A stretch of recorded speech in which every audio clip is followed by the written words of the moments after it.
Hi, Lisa Marie-Kosis, founder of Global One Health.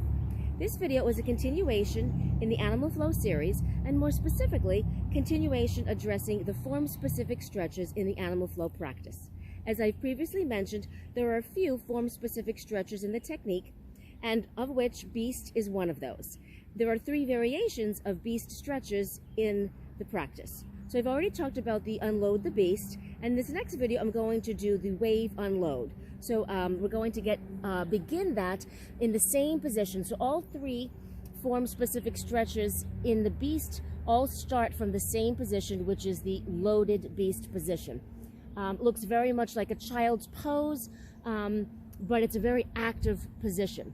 So you want to get down. Notice the balls of my feet are pushing down, so I am in dorsiflexion in my ankles and toes. My goal is to get very deep flexion in my knees and my hips, right? So I'm folded down in as close as I can, getting my sits bones towards my heels as much as I can, but I don't want this to be a passive position. I'm not resting or kind of just relaxing in this position. It is very dynamic, even in its energy, even in its static position, because I need to be able to be explosive from this position. So I have to be very much muscularly engaged as I get into the loaded beast position. So loaded beast, I'm gripping my hands into the ground. I'm reaching, as I mentioned, my sits bones back. Notice my spine is very curved. And while it may be hard to see, my knees in the basic progressed variation, my knees should be off. Now, if you can't do it, you can always start the modified version a little bit more regressed, and I'll show you that later on, which is with the knees down.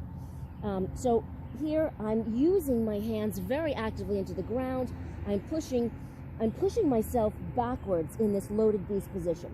It is okay to unpack the shoulders and get that length through the lats, because that packing of the shoulders and pulling in of the shoulders into my ribs is going to help me become more explosive in these other movements.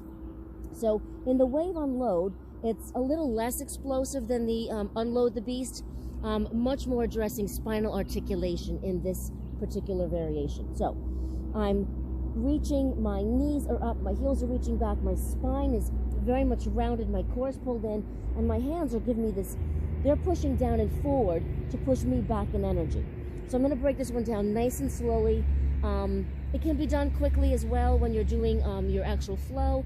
But again, as always, and they address this very specifically in the certification as well, practice all of these form positions, the form-specific stretches, the transitions, the traveling forms. Do them slowly, which is much more challenging, because if you can do them slowly, you can always increase the tempo, and then you've got the good technique behind you to give you the best benefit in the movements. Right, so I'm in this loaded beast position.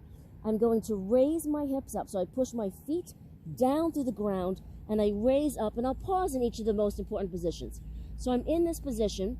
Now, it is not a down dog, so they're very clear. You're not doing up dog, down dog when you do the wave unload. So I'm in this dorsiflex position. The balls of my feet are pushing down to the ground, and my hands are also pushing down to create that down energy to enable me to be very rounded in my spine. From here, I'm going to initiate the spinal articulation by thinking of doing a posterior pelvic tilt. So I'm going to tuck my tailbone down, deepen my abs. I'm already thinking about engaging my glutes. In slow motion, I'm shifting forward, trying to get as much spinal flexion as possible. So I want to start with that posterior pelvic tilt. I'm rounding my lumbar, my thoracic spine, and as I do this rounding, I'm shifting my weight forward from my legs to my hands. I'm still curved in the position. I'm shifting forward as much as I can. Notice I'm tucked under, my glutes are engaged. I'm thinking about pulling my tailbone towards my head. I shift forward, ideally staying rounded as much as I can until my shoulders are now past my wrist joints, still in flexion. From here, I complete the movement by lowering my pelvis down, and I'm starting to now unfurl the spine from that flexed, rounded position into spinal extension, and eventually hyperextension, full extension, and I look upwards towards the sky or the ceiling, right? So my shoulders are still packed. I'm not sinking into my shoulders. I'm very much supporting those shoulder joints, driving the arms into the ground. My feet are still actively pressing. My heels are still actively reaching backwards. I have not released my core and my glutes. which can cause a little bit of a compression by not supporting the spinal joints. So I'm very much engaged everywhere in my body. I'm pressing down, opening up the front of the spine, the chest, looking up to the sky. Now I simply reverse my movement. So I start from here. First thing I start from the very uppermost portion of the spine. I drop my head down. Now from here, I want to push up and articulate through the flexion in the return movement. So I don't just want to shift backwards. So from here, as I drop my chin down in, I'm in cervical flexion, I now would continue tracing from the uppermost part of the thoracic spine. So from here, I'm going to really push the ground away. I'm actually pushing so much, I've protracted my shoulder blades, so now I can really reach that upper thoracic spine into the sky. I'm pushing up, rounding, pushing the ground away, pushing the spine up, shifting back, and folding down into that loaded beast position to start. So I'll show you that, definitely at a quicker tempo this time. So I'm in the loaded beast position. I push down with my feet, raise my hips up to the ceiling. I'm rounded. I'm going to start shifting forward, but I'm thinking about reaching every single vertebral joint into the side as I shift. Keep shifting, rounding. I'm protracting even here, reaching the center of my spine to the sky, pressing my pelvis forward, continuing to lengthen and zip up, so to speak, the front of my spine until I'm in full extension. Now my shoulders are packed, more retracted, and I'm looking up.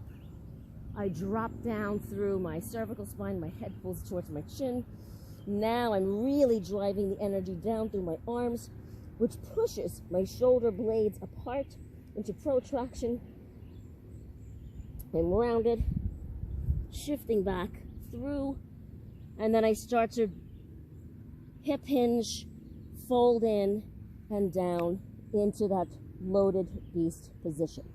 Now, if you cannot do the full variation, as always, there are modified regressions. So for some reason, I have a client that's had foot surgery.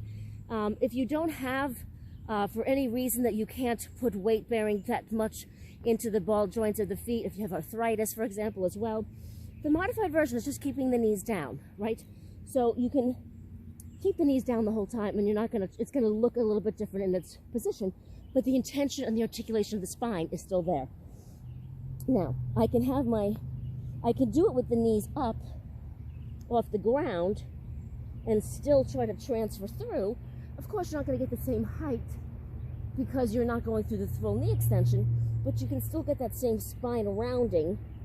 So I'm keeping my knees off the ground, but I'm not going into the full extension of my knee joints.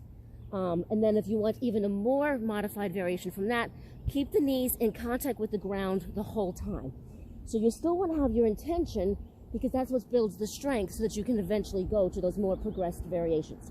So I'm still trying to corkscrew, push my spine up to the ceiling, tuck my tailbone down. I'm still very rounded.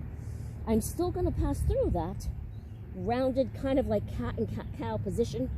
I'm still in full spinal flexion, core engaged, glutes engaged. I push my pelvis forward, using that glute activation to open up so nicely the front of the hip flexor complex. I'm driving my arms down. I'm zipping up through the front of the spine. I still look up to the sky. I'm in the same ending position, but my knees are now on the ground, right? In the advanced variation, even here, the knees would be off. So my knees are down, I'm looking up. I drop down through the head.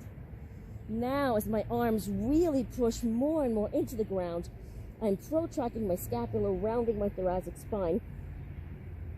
I'm back in that spinal flexion, and I go into that deep, nice, folded joint position, which is the loaded beast position.